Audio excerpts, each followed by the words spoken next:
As Henry Ford said, when everything seems to be going against you, remember that the airplane takes off against the wind, not with it. And the reason this is so important to understand is that inevitably there are going to be times in your life where it literally seems like the world is coming after you. And in those moments, if rather than panic, if rather than letting your mind run away from you, rather than getting bitter or angry or frustrated, if you remember in those times that forcing yourself to push through it, forcing yourself to find the opportunity, forcing yourself to find the lesson in that, is going to be the very thing that gives you lift. It's actually constraints, it's having restrictions, it's having difficult times. Those are the things that allow people to really find and tap into the thing that's going to allow them to achieve what they want to achieve, because it's going to push you. And I know that's never fun, that's not what anybody wants to hear, but the reality is, if you want to achieve something great in your life, you've got to be going into the hard places. You've got to be facing down the difficult things. You've got to be going down that road that is intrinsically difficult. It's untamed, it's wild, and in that sense that it's coming after you, in that sense that you've entered truly hostile territory, in that is the very thing that's going to lift you up and allow you to do what other people haven't done. That's exactly why the terrain seems hostile. That's exactly why it seems like things are crashing down around you. Because you ventured into the unknown. But it's only in the unknown that you're going to be able to find yourself. It's only in the unknown that you're going to be able to accomplish something that other people think is impossible. Because they only think it's impossible because no one's ever done it. And as Tullius Cicero said, whatever you do, do with all your might. So as you go into this wilderness of the untamed, as you venture into this dangerous territory, go like a bat out of hell. Go like you've got something to prove. Go with a chip on your shoulder. Go knowing that you're going to face danger. Go knowing that you're going to have to stand up for yourself and you're going to have to fight for what you believe. Go knowing that you've got to get stronger. Go knowing that right now, you're not the person you need to be in order to be successful. Go now, knowing that failure is guaranteed. Go now, knowing that in that failure, you will learn what you need. And by being willing to face that failure and being willing to learn from that and putting all of your energy into getting better, into taking responsibility, into focusing who you want to become, in looking at only where you want to go, in doing that, you get the lift that you need in order to soar above what everybody else is willing to do. But you've got to do it with everything you've got. Anything less is guaranteed failure. As Thomas Jefferson said, he who knows best knows just how little he knows. And this has been one of the most surreal things about my experience as an entrepreneur, is that the better I get at it, the more that I do, the more I feel lost, the more I feel like there's too much for me to possibly know and understand. And in that is my power. That's literally the source of my power, because I understand that my journey is one of learning. I understand that, as Naval Ravikant said, the genuine love for reading itself, when cultivated, is a superpower. The means of learning are abundant. It's the desire to learn that's scarce.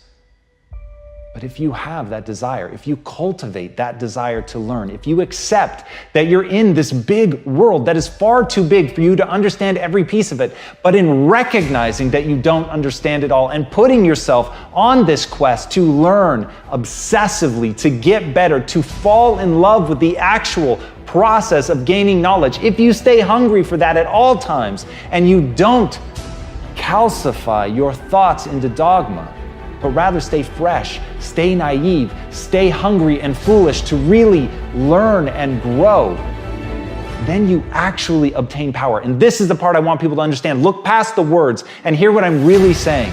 As you take on the knowledge, as you're learning one thing after another, those skills have practical application. And it is that practical application, born of understanding how little you really know, that allows you to become far more powerful than the people that think they know. Because when they think they know, they stop growing. When they think they know, they calcify. When they think they know, their thoughts get brittle like bone and break.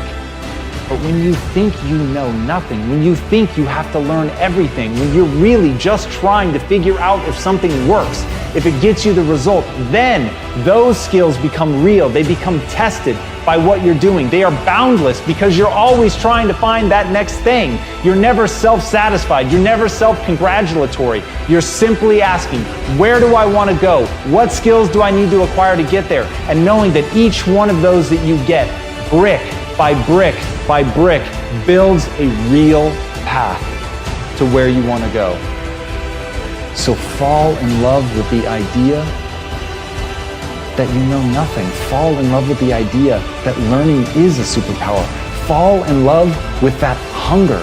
Want to get better every day. Never be tricked by the desire to be self-satisfied. Never be tricked by the desire to be great today. Never fool yourself into thinking who you are today is who you can become. I don't care how far you've come. I don't care how many accomplishments are in your rearview mirror. If you fall prey to that, your past will always be bigger than your future. And there is one mandate that I make of myself and anyone else that wants to be around me. Your future must always be bigger than your past. And the only way for that to be true is to love how little you really know, and to love how much you can learn if you just keep going.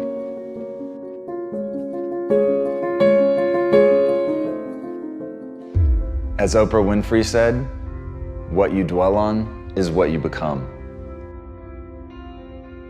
Once you understand that humans are the ultimate adaptation machine, and you understand that the brain actually builds faster and better connections between the things that you think on, you will begin to understand that it is incredibly important to be thoughtful about what you think about. It's incredibly important to pick a direction that you want to grow in, to decide who you want to become, and then make that the center of your focus, your thoughts, your time, your energy. And if you look inward or if you look outward and you don't like what you see, remember what Jim Rohn said. If you don't like how things are, change it. You're not a tree. And that's the beauty. That's the beautiful thing about being a human. We are so plastic and we can change so dramatically. We are so good at adapting that we forget that's literally what we do. But if you can take control of that process, if you can grab a hold of it and make it your own, if you can make it your daily obsession to make the most of your potential, to pick a very specific direction, to pick an end goal, an end state, an end identity, and work your way backwards, find out the steps that you're going to need to take to get there, to execute, and have the willingness to put in the work, to have the willingness to be both the sculptor and the clay, to understand that the suffering that comes with that, of changing yourself, of making yourself into something great, is a suffering well worth it. It's a suffering that you should embrace. It's a suffering that you should run towards, because in that suffering you can become anything you want. So start to dwell on that. Dwell on a vision of you being great. Dwell on a vision of you accomplishing your goals. Dwell on a vision of you having done this amazing thing that you want to do. Dwell on an image of you being willing to sweat and bend yourself in half and break if need to and bleed when necessary to become the vision of yourself you always knew you could become. Dwell on that and nothing can stop you. As Epictetus said, he is a wise man who does not grieve for things which he has not, but rejoices for those which he has. And that's gratitude, isn't it? It's the very base decision that we all have to make. Are you grateful for the things that you have in your life, or are you always wanting more? And trust me, I get it. I understand people that strive for more. I understand people that want something bigger and better. But at the same time, if you allow yourself to only think about what you don't have, to only be striving for something more, that obsession will begin to overtake you. It will begin to corrode you. But ultimately, it's a choice. Ultimately, at any time, right now, in this moment, you can stop and think about what you have. You can put your attention on the things that you're grateful for and watch what it does.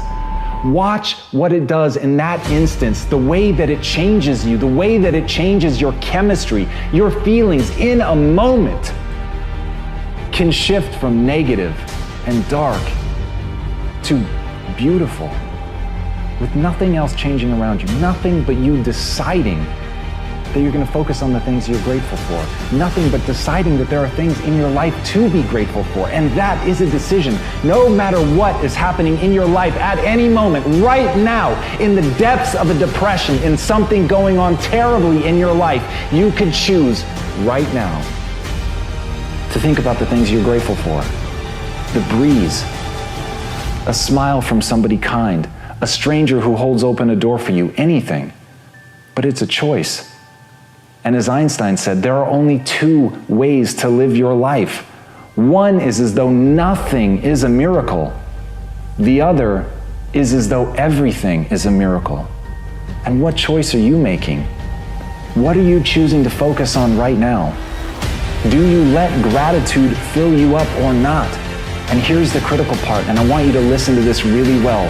Whatever you decide, whether you decide we live in a world of miracles or whether you decide we live in a world devoid of miracles, you are choosing one thing to the exclusion of the other. And when you focus on something that you're grateful for, when you look at those little moments in your life and choose to see them as grand miracles, even when it is only a gentle hand on your shoulder, even when it's only a kiss from somebody who you've kissed 1,000 times before, even when it is only holding the hand of somebody who needed their hand held, even when it's something that simple,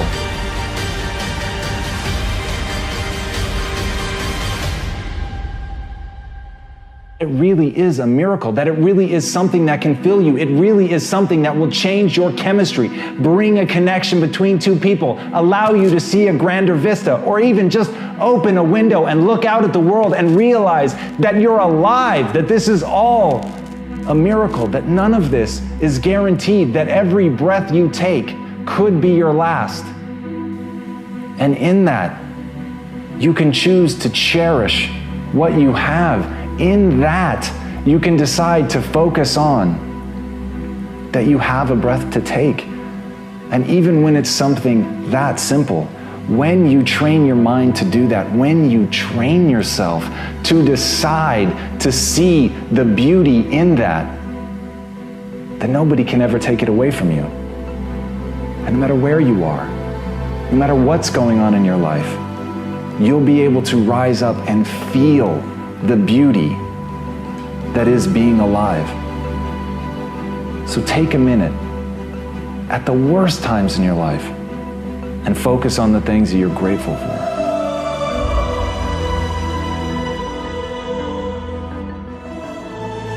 I want you to burn into your nervous system the following statement, because it is a fundamental truth of the human condition. It is literally the baseline physics of what it means to be a person.